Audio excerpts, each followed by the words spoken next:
একটা মজার ঘটনা শুনেন।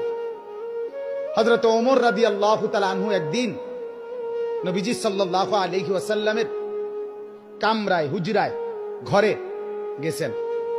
আমি নিজে আরবি কিতাবে পড়ছি, আজ-জুহাদু মিআতুন, এই কিতাবে গিয়ে দেখে আল্লাহ নবী সাল্লাল্লাহু আলাইহি ওয়াসাল্লাম চাটাইয়ের মধ্যে শোয়া, শুধু চাটাইয়ের উপরে, এই চাটাই, মাথার নিচে একটা খেজুরের ছাল দিয়ে বানানো ছোট্ট বালিশ।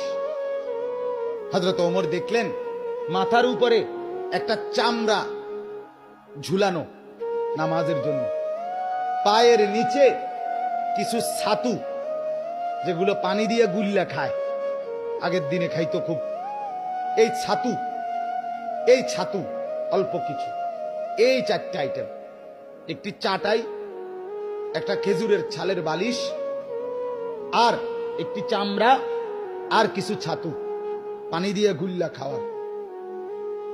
নবীজি সাল্লাল্লাহু আলাইহি সাল্লাম হযরত ওমর দেখলেন ওয়াকাদ আসসারা ফি জামবিহি, নবীজির পুরা দেহের মধ্যে দাগ দাগ, চাটাইয়ের দাগ দাগ পড়ে গেছে। যেহেতু আল্লাহ নবী সাল্লাল্লাহু আলাইহি ওয়াসাল্লাম কায়নাতের সর্বশ্রেষ্ঠ সুন্দর ছিলেন, কাজে দাগ তো পড়বেই। এই পবিত্র সুন্দর চেহারায়, শরীরে দাগ পড়ে গেছে চাটাই। হাদিসে আছে হযরত ওমর রাদিয়াল্লাহু তাআলা আনহু সাথে সাথে কাঁদতে শুরু করলেন। আল্লাহ নবী সাল্লাল্লাহু আলাইহি ওয়াসাল্লাম বললেন, মা ইয়াবকিকা ইয়া ওমর, ওমর তোমাকে কে কাঁদালো, কাঁদতেছো কেন?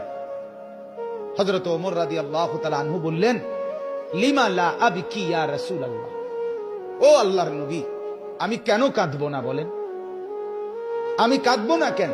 আপনার এই হালাত, একটা চাটাই, একটা বিছানা নাই, একটা খেজুরের ছালের বালিশ, একটা চামড়া, আর একটু ছাতু, এই আনতা সাফওয়াতুর রাসূল, আপনি তো সমস্ত রাসূলের নির্যাস, আপনি মুসাদ্দিকুল আম্বিয়া, নবিয়ুল আম্বিয়া, নবিয়ে দু জাহাঁ, নবিয়ে দু শাহাঁ, নবিয়ে দু আলম, ফখরে মওজুদাত, আপনি তো কায়নাতের সরদার। আপনার জন্য ভালোবেসেই তো আল্লাহ তাআলা গোটা কায়নাত সাজিয়েছেন। এত এত এত এত এত এত মর্যাদা যার, সেই আপনার এই হালাত। ওয়াল কাইসার ওয়াল কিসরা ইয়ালবাসুন আল হারির ওয়াদ দিবাজ।